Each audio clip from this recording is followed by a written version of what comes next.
Yo, what's going on, buddy? This is Don't Talk Sports. My name is Dylan. In today's video, what we're going to be doing is we're going to be talking about Caitlin Clark, and I've made a video in the past talking about Caitlin Clark not being the greatest college basketball player to ever live, and a lot of you got on my ass, and a lot of you hated me for it. And I'm going to be standing by it, and we're going to be talking about it in this video. We've just seen the national championship between South Carolina and Iowa.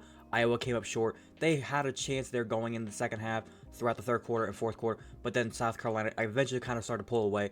They got the dub. They are the national champions. They went 38-0. Congratulations to them. And one of the things I said in my former video, I'll put the link up there, or the video up there if you want to go check that video out. But one of the things that I did say was, I say Caitlin Clark is going to be going down as the greatest scorer in college basketball history, not just women's, but men's as well. She has a scoring record. She's got all these different records and different statistics. She's going to go down as one of the greatest, just not the greatest. And I said in that video, I said that she needs to win a championship to be the GOAT. And I think a lot of you all misunderstood me, because some people were saying like, well, what about Larry Bird? He doesn't have a ring, and some of the other players like in NBA that don't have a ring. Yeah, those guys are great, but they're not in the GOAT conversation. So like I said, we're going to get straight into this. We're going to talk about Caitlin Clark. We're going to discuss what she did. Like I said, losing the national championship, it sucks for her, but she'll get through it. But there was a whole article that kind of got put out of her talking about her time at Iowa, her time in college basketball, and the legacy she's leaving behind. So we're going to look into all that, and then I'm going to give my final opinion, like I said, of why I think she's not going to go down as the GOAT of college basketball. So without further ado, if you're going to enjoy it, as always, make sure you're going to drop a like on today's video. Be very much appreciated if you do so. But without further ado,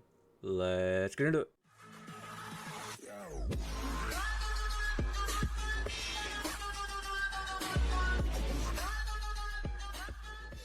Now, first up, let's talk about some of her accolades. You can see right here, she's going to be finishing her career at Iowa with 3,951 points. That's more than any men's and women's player ever in Division I history. She's the only D1 women's player to have more than 3,000 points and 1,000 assists in her career, totaling 1,144 assists. And she had also 990 rebounds. To add on to her statistics, she averaged 28.42 points per game.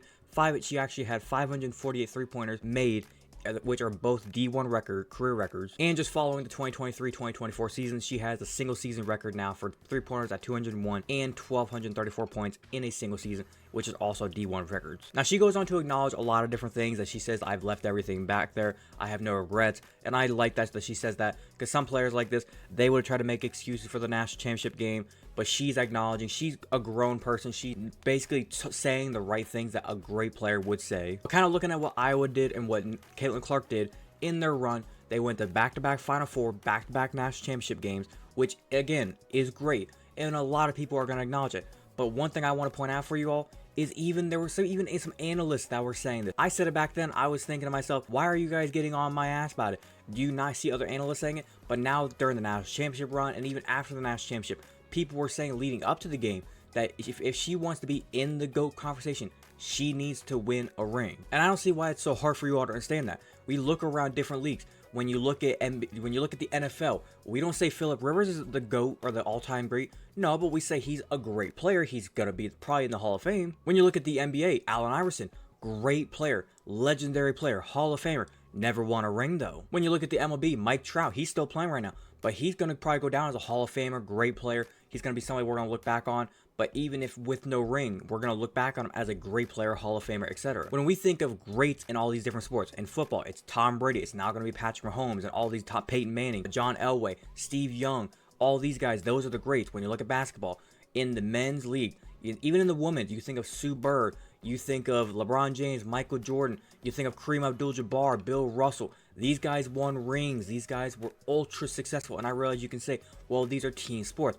Okay, last time I checked, LeBron went to Miami, went to the finals 4 years in a row. Then he went to Cleveland 4 years in a row, kept going to the finals. Team sport, my ass. Sometimes great players, you can just drop them on a roster and they can go win rings. And when it comes to Caitlin Clark, she's shown that she can do that. She goes to Iowa, they go back-to-back national championships. She just comes up short in both games. This season, South Carolina was just too much for them, and last year, they had ran into LSU, and LSU, they were just on a rampant, just beat down on everybody that last season. So ultimately, to kind of wrap it, here's my final points. Like I said, Caitlin Clark is going to go down as the greatest scorer to ever live in college basketball. She's going to go down as a great. She's going to go down, I would say, probably what, top 3, maybe top 2, if that, of the women's college basketball. Maybe you can go top 5 for sure, maybe top 3. I gotta look more into kind of like women's like accolades, see who's up there in the rings category and like all the other different things within women's sports. But I would say she's probably top 5 for sure. I'd say within men's and women's, she's probably top 10 100% for sure in like best player of all time. If you want to push it and push her up to top 5, go for it. I would say at least top 10, maybe top 8, top 7. You could put her in that ranking. But I said it in my past video. I listed off like about 5 or 6 different players that have like 2 to 3 to 4, even 4 rings in not just men's but women's as well. That they dominated their time in college. That it didn't matter about, oh, I went out there and scored 30 to 35 points a game.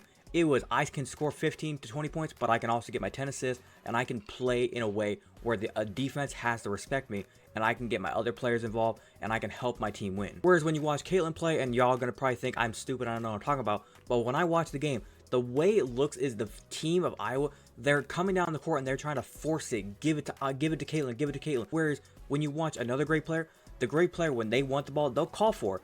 Caitlyn is like trying to like call for it, but then she's like trying to go to it. Great players, if they're trying to call for it, but if the defense is not letting you have the ball, they're gonna just go run around the court, and they're gonna trust their teammates. With the way Iowa played, it's just like they did everything through Caitlyn. Caitlyn was the one shooting. Caitlyn was the one that had to pass the ball, and when she passed it, she expects you to shoot it right away. Like, it was very rare where you saw an Iowa position where Caitlyn didn't touch the ball and the ball still got in the basket. But now Caitlin Clark's gonna be moving on to the NBA. She's gonna be, I'm pretty sure, 99.9% sure she's gonna be the #1 overall pick at Indiana Fever. Good luck to her there. Is she gonna be able to transform the Indiana Fever? The last few years, I think the #1 overall pick has whatever player went to the team that had the first overall pick transform the franchise, so I'm pretty sure Indiana is going to be a pretty damn good team next year. And I will leave it off with this. She's going to probably transform the WNBA with the way she transferred the women's sports and college basketball. Now that she's going to WNBA, it's going to be an interesting sight to see. People are going to be watching WNBA more. Her, Angel Reese, all these girls going to the WNBA. It's going to be fun to watch. But like I said, greatest scorer, yes. All-time great, yes. Hall of Famer when it's all said and done in WNBA, probably. But the GOAT, no. But I'm going to wrap it up there. Hopefully you guys did go on to enjoy today's video. If you did enjoy, as always, make sure you drop a like on today's video.